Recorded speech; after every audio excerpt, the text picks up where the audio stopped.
ஆண்டவருடைய நாமம் மகிம்படுவதாக. உங்களை யாவருக்கும் ஆண்டவராக இயேசு கிறிஸ்துவின் நாமத்தினாலே என் அன்பின் வாழ்த்துக்களை சொல்லிக்கொள்ள ஆசைப்படுகிறேன். அதோடு கூட ஹாப்பி நியூ இயர் 2026 நாங்க இதுக்குள்ள சீக்கிரமே விஷஸ் சொல்லிட்டீங்க அப்படின்னு சொல்லி நினைக்கலாம். நிச்சயமாகவே ஒரு எதிர்பார்ப்போடு நிற்கிறோம். 2026 நம்முடைய தேசம் எப்படி இருக்கும், நம்முடைய வாழ்க்கை எப்படி இருக்கும், தேசத்தினுடைய அந்த அரசியல்வாதிகள் எப்படி இருப்பாங்க, அரசாங்கம் எப்படி இருக்கு என்பதை குறித்து எதிர்பார்ப்போடு நின்று கொண்டிருக்கிற நாம், நம்முடைய வாழ்க்கையில் ஆண்டவருடைய வருகை வருமா, ஆண்டவருடைய வருகை சமயமா இருக்கிறதா என்றதான ஏக்கத்துல எதிர்பார்க்கிற ஒரு கூட்டம் என்றால் புது வருடத்துக்காக எதிர்பார்க்கிற ஒரு கூட்டமா இருக்கிறது. என்ன ஏதானாலும் ஆண்டவராகி தேவன் கொடுத்த நல்ல தருணத்துக்காக நான் ஆண்டவரை துதிக்கிறேன். கர்த்தர் நல்லவரா இருக்கிறார். ஹாப்பி நியூ இயர், புத்தாண்டு இனிய வாழ்த்துக்கள் உங்கள் அனைவருக்கும் இயேசுவின் நாமத்தினால. ஓகே, இன்று நாளுக்கு கூட ஒரு வசனத்தை வாசித்து நாம் தொடர்ந்து ஜெபிக்கலாம். புதியவைகள் பழையவைகள் ஒளிந்ததா, எல்லாம் புதிதா என. பழையவைகள் ஒளிந்ததா, புதியவைகள் உண்டானதா. நல்ல அருமையான ஒரு வாக்கியத்தை வாசித்து தொடர்ந்து நம்ம ஜெபிக்கலாம். 2 கொரிந்தியர் புஸ்தகம் 5:17. என்னோடு கூட பைபிளை திருப்பிக் கொள்ளுங்கள். 2 Corinthians chapter 5 verse 17. 2 கொரிந்தியர் 5:17. இப்படி இருக்க ஒருவன் கிறிஸ்துவுக்குள் இருந்தால் புது சிருஷ்டியா இருக்கிறான், பழையவைகள் ஒளிந்து போயன, எல்லாம் புதிதாயின. நல்ல அருமையான ஒரு வார்த்தை. கிறிஸ்துவுக்குள் ஒருவன் இருந்தால் அவன் புது சிருஷ்டியா இருக்கிறான், பழையவைகள் எல்லாம் ஒளிந்து போயன, எல்லாம் புதிதாயின. எல்லாம் புதிதாயின. All in the new. எல்லாமே புதுசு. மனிதர்களாகி நாம் பாருங்க, புத்தாண்டு வந்த உடனே வீடு அலங்காரம், கலர்ஸ், நம்ம பலகாரங்கள், துணி கலர் கலராக, ட்ரெஸ் கலர் கலராக, வாகனம், வண்டி, ஜனவரி ஆஃபர், செல்போனு, நகைகள், மோட்டார் சைக்கிள், காரு, ஒருவேளை வீடு, ஒருவேளை கல்யாணம், எல்லாமே நியூ பிராண்டட். எல்லாமே புதிய புதிய பொருட்களை நாம் எதிர்பார்க்கிறோம். சில நேரங்களில் தாய்மார்களை நீங்கள் பார்த்தீங்கன்னா கடைகளை கடந்து சென்று, இந்த காய்கறி புதுசாங்க, ஃப்ரெஷ்ஷா இருக்கா, காய்கறி ஃப்ரெஷ்ஷா இருக்கா, தக்காளி ஃப்ரெஷ்ஷா இருக்கா, வெங்காயம் ஃப்ரெஷ்ஷா இருக்கா, இப்படி வாங்குகிற தின்பண்டங்கள் ஆனாலும் காய்கறிகள் ஆனாலும், கறி கடைக்கு போய் மட்டன் ஃப்ரெஷ் இன்னைக்கு செஞ்சுதான் ஃப்ரிட்ஜில் வச்சுதான், சிக்கன் கடைக்கு போய் ஃப்ரெஷ்ஷா, என்னங்க பழசா, இப்படி எல்லாமே நியூ, எல்லாமே புதுசு. எனக்கு அருமையானவர்களே, நம்முடைய வாழ்க்கையில மனிதர்கள் விரும்புகிறதே பழையவைகள் எல்லாம் ஒளிந்து போயிடுச்சு. மனிதனை பார்த்தா அழகாக கட்டிங் செய்து பெயிண்ட் அடிச்சு அழகாக ஒரு கலர், ஒரு புதிதாக ஒரு சிருஷ்டி போல கலர் ட்ரெஸ் எல்லாம் போட்டு எல்லாமே புதுசு. பட் ஆளு மட்டும் மாறல. கேலண்டர் மாறிடுச்சு, பட் கேரக்டர் மாறல. கேலண்டர் மாறிடுச்சு. 2025 போய் 2026 வந்து விட்டது. Calendar change, but your life change are not change. Calendar change எல்லாம் நம்முடைய கேரக்டர்ஸ் சேஞ்ச் ஆகணும். அதுதான் new year, new day, new man, new life, new years, all things new. Your mind change, new things. Your life change, new life. After all the creation, all the people, all place, all work, all things change. நம்ம change ஆகாம மற்றவர்கள் change ஆவாங்களா எதிர்பார்க்கிறது மிகவும் தவறு, மிகவும் தவறு. It is wrong. It is wrong. நம்ம change ஆகணும். நாய் வாழை நிமித்தணும்னா முடியாது. அது ஆகாத காரியம்.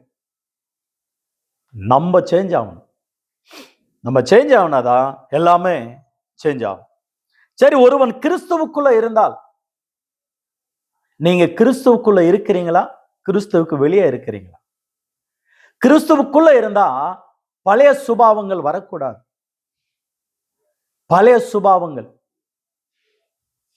பீடி, சிகரெட்டு, குடிக்கிறது, அடிக்கிறது, வெத்தலை பாக்கு, புயல, பான் பராக்கு, ஃப்ரெண்ட்ஸுங்களோடு சேர்ந்து ஜாலி, விபச்சாரம், வேசித்தனம், அக்கிரமம், அநியாயம், சண்டைகள், கோபங்கள், கொலைகள், வெறிகள், விளையாட்டுகள், களியாட்டுகள், போராமை, எரிச்சல்கள், வன்கண்ணு, வஞ்சகத்தனாவிகள், இவைகள் எல்லாம் ஏமாற்று, திருடு, பொய், பித்தலாட்டம், இதெல்லாம் கிறிஸ்துக்கு வெளியே இருக்கிறவன் செய்யக்கூடிய காரியம்.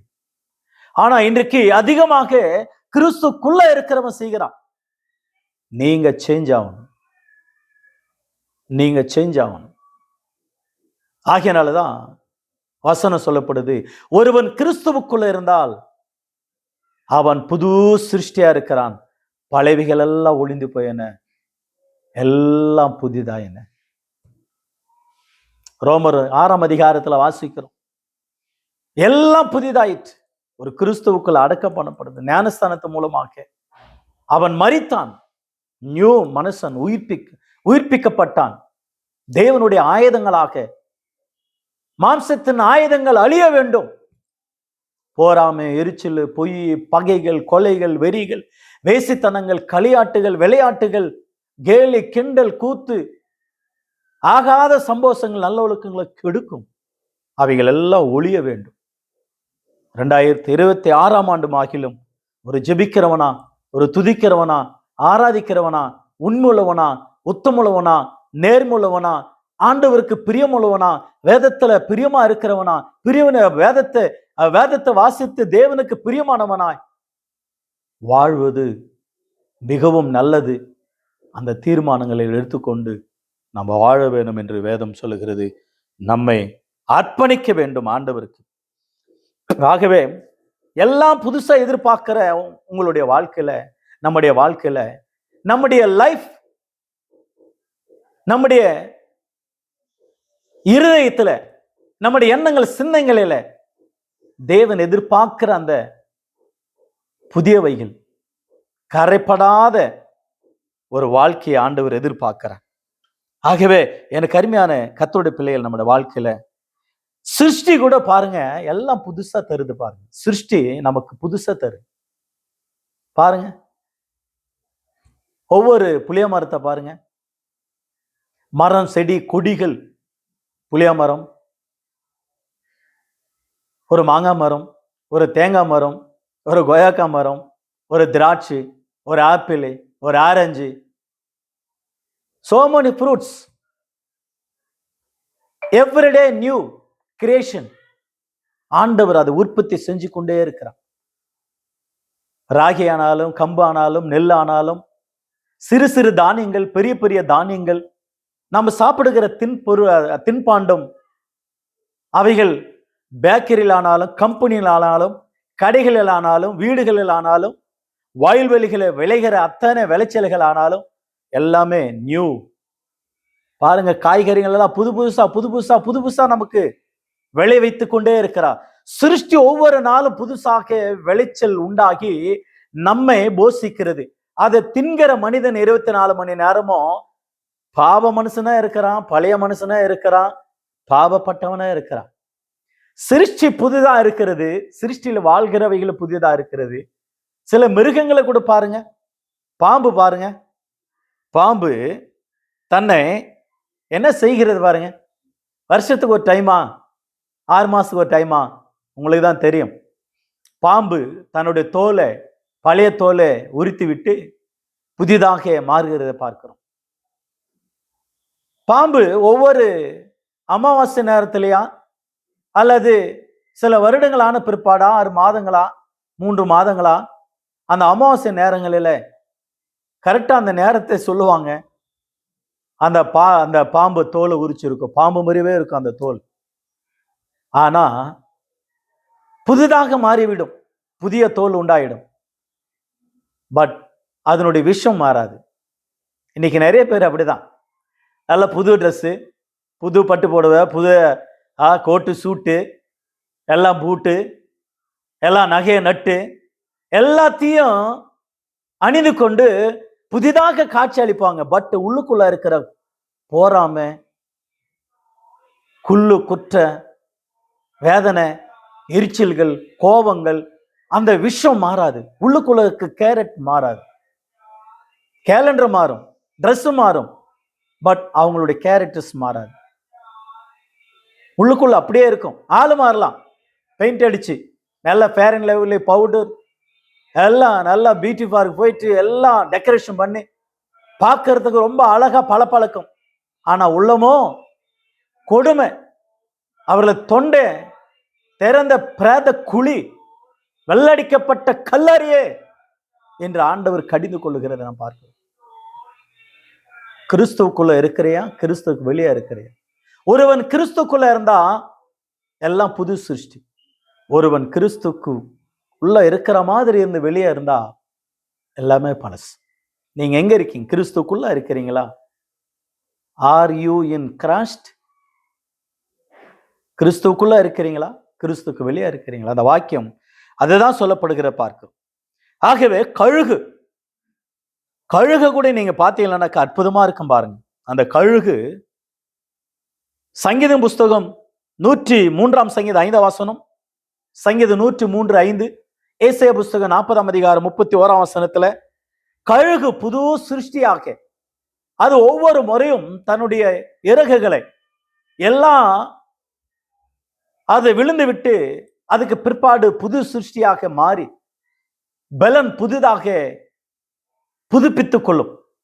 கர்த்தர் காத்திருக்கிறவர்கள், கர்த்தருக்குள்ள இருக்கிறவர்கள், கர்த்தருக்குள்ள ஞானஸ்நானம் பெற்றவர்கள், கர்த்தரை ஏற்றுக்கொண்டவர்கள், அவருடைய வசனத்தினால ஜெனிப்பிக்கப்பட்டவர்கள், அவருடைய வசனத்தினால உயிர்ப்பிக்கப்பட்டவர்கள், ஆண்டவருடைய பிள்ளைகள் கிறிஸ்துக்குள்ள புது சிருஷ்டியா இருப்பார்கள். வேதம் சொல்லுது.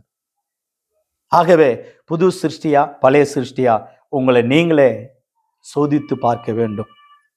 சங்கீதம் 1 சங்கீதம் 1-3 வாக்கியங்கள் துன்மார்களுடைய ஆலோசனை, பாவிகளுடைய வழிகள், பரியாசக்கருடைய உட்கார இடம் இல்லாம கர்த்தருடைய வேதத்தில் இரவும் பகலும் பிரியமா இருந்து அதை தியானிக்கிற மனுஷன் பாக்கியவான். அவன் வாய்க்கால் அவன் நீர்க்கால் ஓரமா நடப்பட்டு தான் காலத்துல கனிய தந்து இலவுதிராது இருக்கிற மரத்தை போல இருப்பான். அவன் செய்வதெல்லாம் வாய்க்கும். It is successful life. என்ன வேணாலும் எது சொல்ல வரனா, மரம் செடி கொடிகளை குறித்து மனிதனை குறித்து சொல்லப்படுது இல்லையா? அவன் இலவுதிராது இருக்கிற மரத்தை போல இருப்பான். சங்கீதம் 52 சங்கீதம் 8 வசனத்துல நானோ தேவனுடைய ஆலயத்துல பச்சையான ஒளியோ மர கன்று போல இருப்பேன்.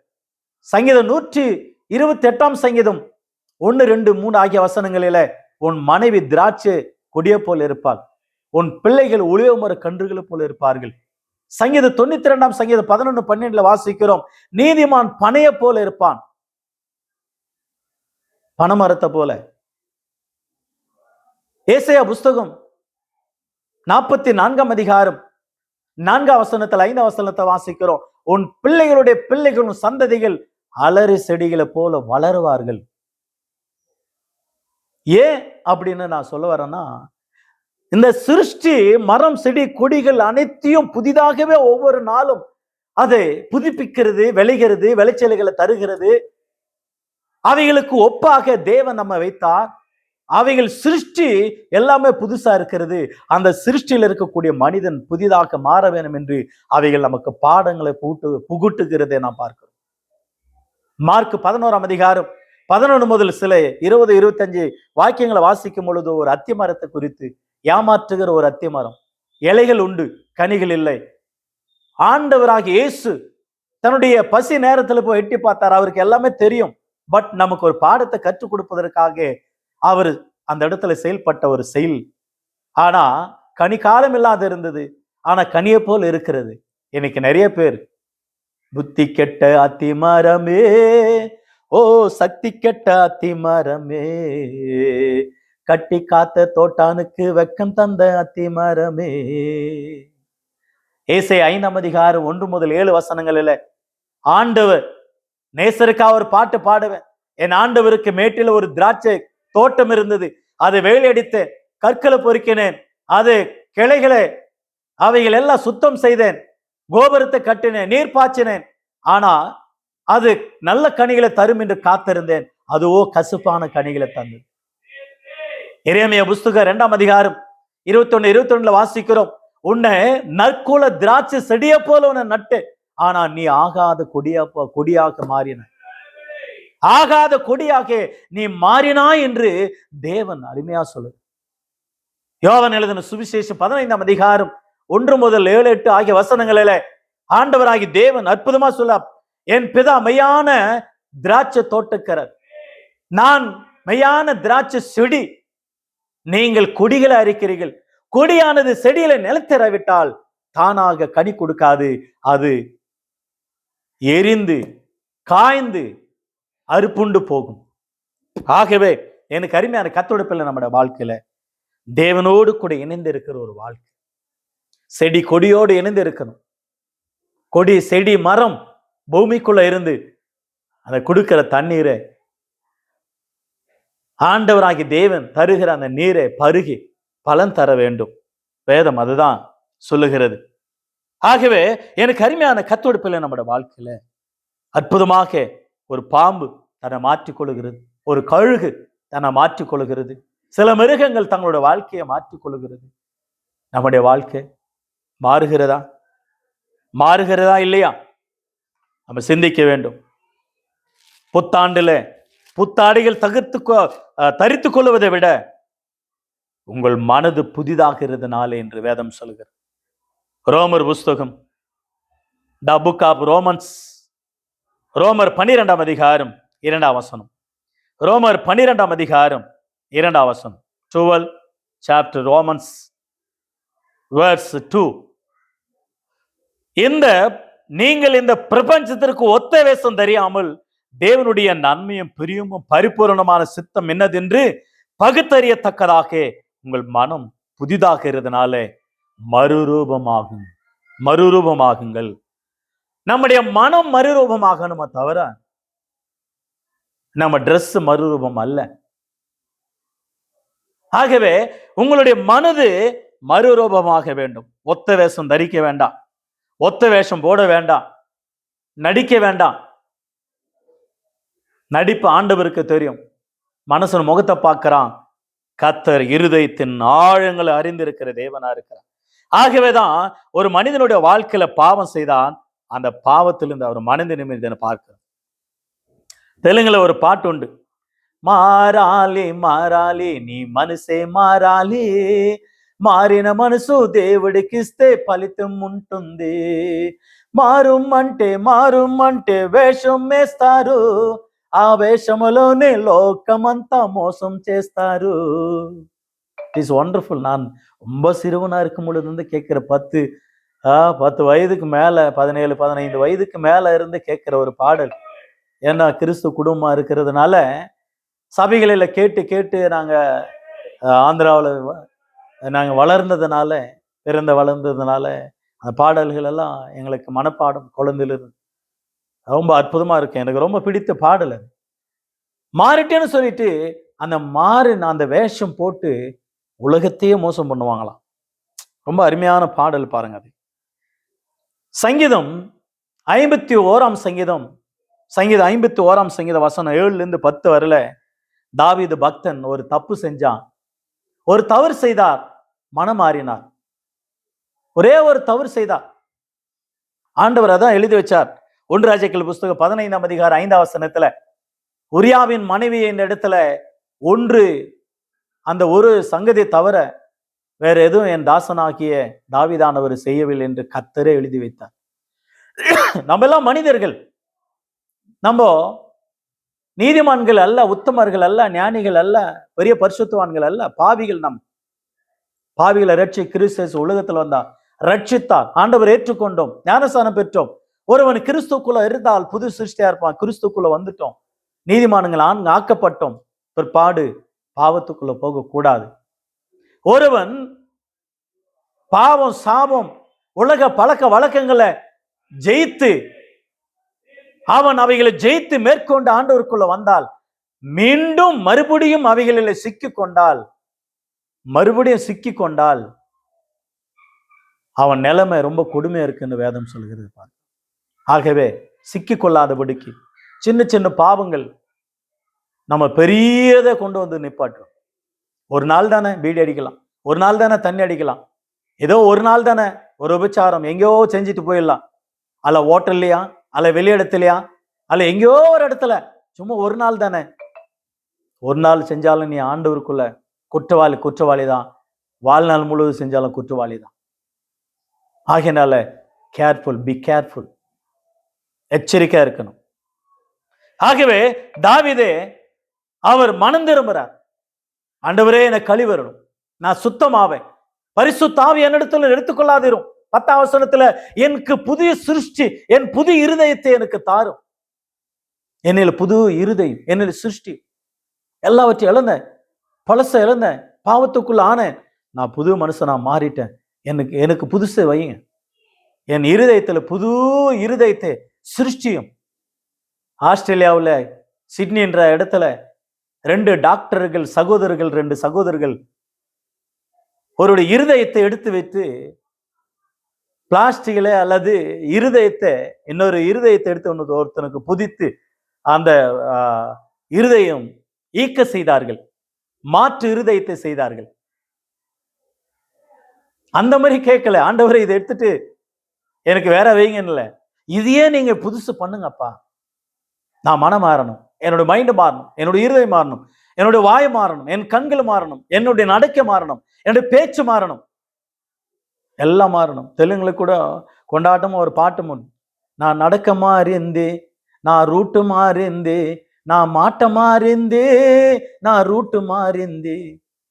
பாடுறவங்க மாறினாங்களா என்ன தெரியல. ஆண்டவருக்கு மகிமுண்டாகட்டும். மாறணும். புதிய கண்கள், புதிய வாயின் உதடுகள், புதிய நாவு, புதிய மைண்டு, புதிய இருதயம் மாற்றுங்கப்பா. புது வருஷத்துக்கு வந்திருக்கிறேன், என்னுடைய கேரக்டர்ஸ் எல்லாம் மாற்றுங்க, என்னுடைய எண்ணங்கள் சிந்தனைகள் எல்லாம் மாறட்டும் ஆண்டவரே. ஆதியாகமம் புஸ்தகம் 27ஆம் அதிகாரம் 36ஆம் வசனத்துல அற்புதமாக ஏசா சொல்லுகிற ஒரு வார்த்தை யாக்கோபு குறித்து. யாக்கோபு மோசக்காரன், 2 தரம் என்ன மோசம் பண்ணினான். மோசக்காரன் யாக்கோபுன்றாவில ஏமாற்றுக்காரன் அர்த்தம். அந்த யாக்கோபு மனமாறுகிறத பார்க்கிறோம். 27ஆம் அதிகாரம் 26ஆம் அதிகாரத்துல ஆண்டவரை கெட்ட பிடிச்சுக்கிட்டு, ஆண்டவரே என் ஆசீர்வாதத்தோடு என்ன போக விட மாட்டேன், என்ன பேர் அவன் பேர் யாக்கோபு, இனிமேல் இஸ்ரவேல் எனப்படுவதாக. நீ மனமாறினாய், மனம் திரும்பினாய், இஸ்ரவேலே நீ மனம் திரும்பினாய், நான் உன்னுடைய தேவன். 2 வாட்டி மோசம் பண்ணினா. ஒரு முறை வேட்டையாடி கொண்டு வரும் பொழுது அந்த சகுப்பான ஆகாரத்தை தந்து என்னை ஏமாற்றினான். 2வது என் அப்பாவுக்கு ருசியான ஆகாரத்தை தந்து நான் தான் மூத்த மகன் சொல்லி என்ன என் ஆசுரத்தை ஏமாற்றிட்டான். திருடன், மோசக்காரன். நீங்க யார திருடுறீங்க? புது வருஷத்துல திருடுறது, அடுத்தனுடைய வீட்டை திருடுறது, சொத்தை திருடுறது, பணத்தை திருடுறது, நெகையை திருடுறது, திருட்டு பயில மனம் திரும்பு. வண்டியை திருடுறது, நெகை திருடுறது, பொய் பேசுறது, பொய்க்காரன், திருடன் பேர் எடுக்காது. பரலோகம் திருடனுக்கு இல்லை, உபச்சாரனுக்கு இல்லை, பொய் பேசுறவனுக்கு இல்லை, ஆண் புணர்ச்சிக்காரனுக்கு இல்லை, பாவத்துல வாழ்கிறவனுக்கு பரலோகம் இல்லை. இயேசுவின் நாமத்துல மனம் திரும்பு. மோசக்காரனே மனம் திரும்பு. எல்லாரையும் மோசம் பண்றவனே மனம் திரும்பு. கிறிஸ்துவுக்குள் இருந்தால் ஒருவன் புது சிருஷ்டி.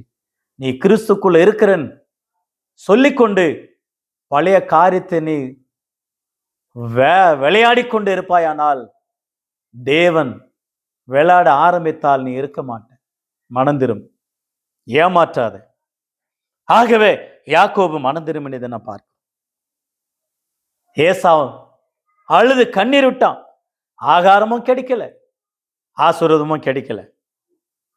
வந்தது என்னவென்றால் வினை, சண்டை, போராட்டம்.